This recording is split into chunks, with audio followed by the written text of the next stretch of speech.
le 6 juillet. Sainte Praxède, Vierge. Enfin l'angélique sœur de Pudancienne obtient de l'époux que ses liens soient brisés.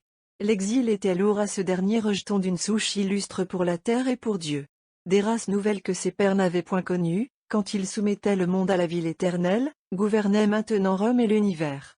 Plus que Néron et Domitien, qui du moins ne s'inspiraient dans leurs errements que de l'instinct de la tyrannie, les Césars philosophes du moment faisaient preuve de la méconnaissance la plus absolue des destinées de la cité reine. Le salut de Rome était aux mains d'une autre dynastie. Un siècle déjà s'était passé depuis que l'aïeul de Praxède, plus authentique héritier des traditions du Capitole que tous les empereurs présents ou futurs, avait incliné devant cette principauté venue d'en haut la majesté des grands souvenirs des 7 collines, et salué dans Simon fils de Jean le dominateur de l'avenir.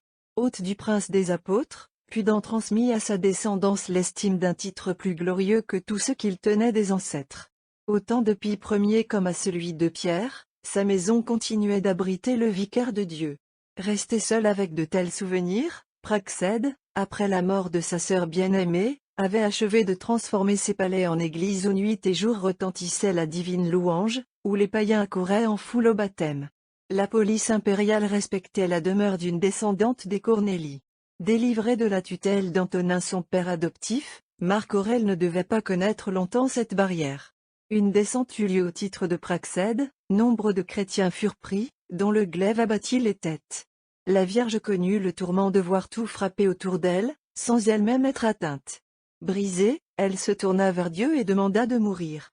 Son corps fut réuni à ceux des siens dans le cimetière de son aïeule Priscille. Voici le court récit que lui consacre l'Église. Praxède, Vierge de Rome, était sœur de la Vierge Pudancienne.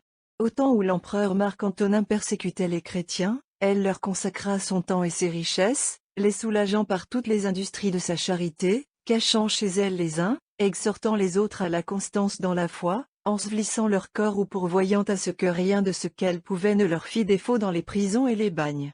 Mais le massacre des chrétiens prit de telles proportions, qu'elle se sentit impuissante à en supporter la vue davantage. Elle pria Dieu que, s'il était expédient de mourir, il l'enlevât à tant de maux.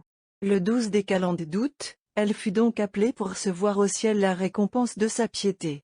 Le prêtre pasteur ensevelit son corps dans le tombeau de son père et de sa sœur Pudancienne, au cimetière de Priscille sur la voie Salaria.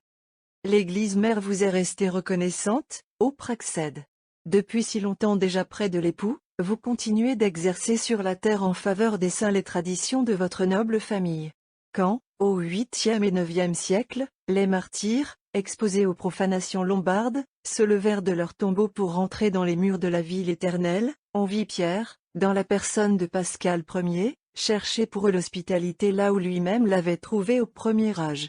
Ce fut un grand jour que ce 20 juillet 817 où, quittant les catacombes, 2300 de ces héros du Christ vinrent retrouver au titre de Praxède un repos que troublaient les barbares. Quelle fleur roman ce jour vous offrait, ô Vierge! Que pourrions-nous qu'associer notre hommage à celui de l'auguste phalange venant, au jour de votre fête bénie, reconnaître ainsi vos bienfaits. Fille de Pudent et de Priscille, communiquez-nous votre amour de Pierre, votre dévouement à l'Église, votre zèle pour les saints de Dieu militant encore ou déjà dans la